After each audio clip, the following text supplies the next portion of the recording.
As Jesus was leaving the temple that day, one of his disciples said, "Teacher, look at these magnificent buildings. Look at the impressive stones in the walls." Jesus replied, "Yes, look at these great buildings, but they will be completely demolished. Not one stone will be left on top of another." Later, Jesus sat on the Mount of Olives across the valley from the temple. Peter, James, John, and Andrew came to him privately and asked him, "Tell us, when will all this happen? What sign will show us that these things are about to be fulfilled?" Jesus replied, "Don't let anyone mislead you, for many will come in my name claiming I am the Messiah. They will deceive many. And you will hear of wars and threats of wars, but don't panic.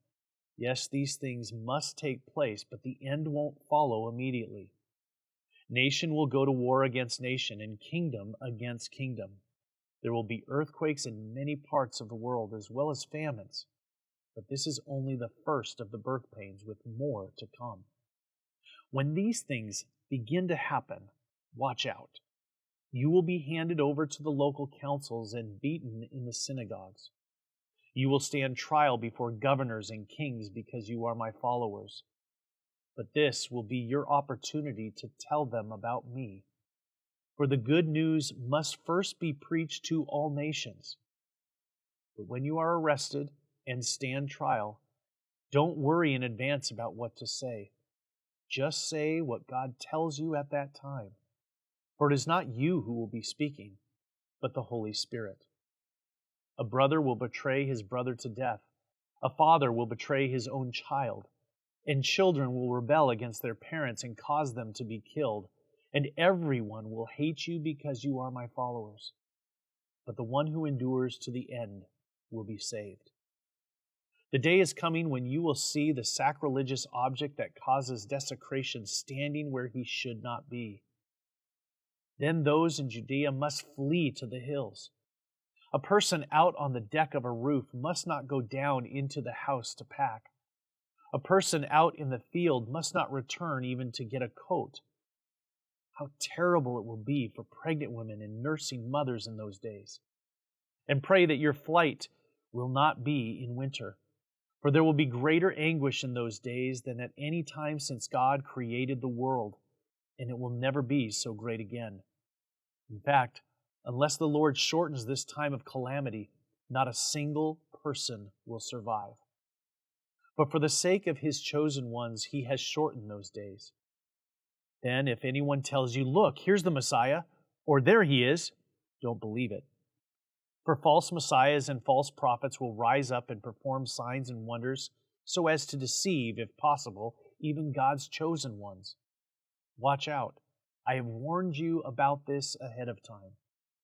At that time, after the anguish of those days, the sun will be darkened, the moon will give no light, the stars will fall from the sky, and the powers in the heavens will be shaken.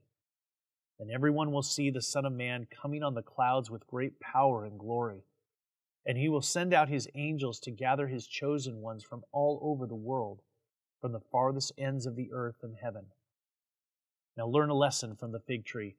When its branches bud and its leaves begin to sprout, you know that summer is near. In the same way, when you see all these things taking place, you can know that his return is very near, right at the door. I tell you the truth, this generation will not pass from the scene before all these things take place.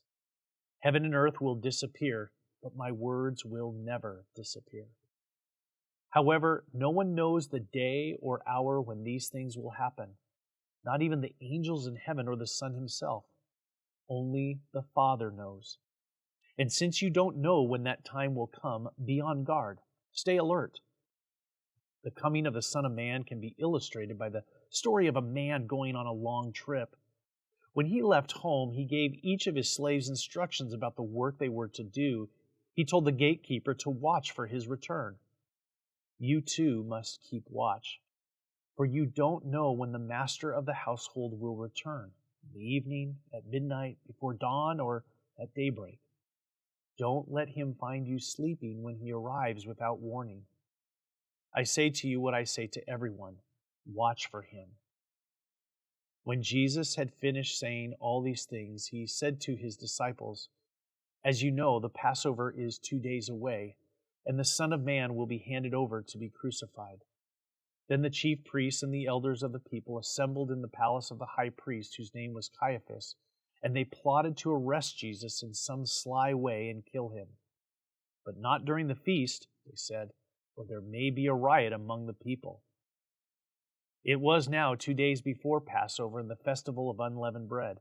The leading priests and teachers of religious law were still looking for an opportunity to capture Jesus secretly and kill him. But not during Passover celebration, they agreed, or the people may riot. Meanwhile, Jesus was in Bethany at the home of Simon, a man who had previously had leprosy. While he was eating, a woman came in with a beautiful alabaster jar of expensive perfume made from essence of nard. She broke open the jar and poured the perfume over his head. Some of those at the table were indignant. "Why waste such expensive perfume?" they asked. "It could have been sold for a year's wages and the money given to the poor." So they scolded her harshly. But Jesus replied, "Leave her alone. Why criticize her for doing such a good thing to me? You will always have the poor among you, and you can help them whenever you want to, but you will not always have me. She has done what she could and has anointed my body for burial ahead of time. I tell you the truth, wherever the good news is preached throughout the world, this woman's deed will be remembered and discussed."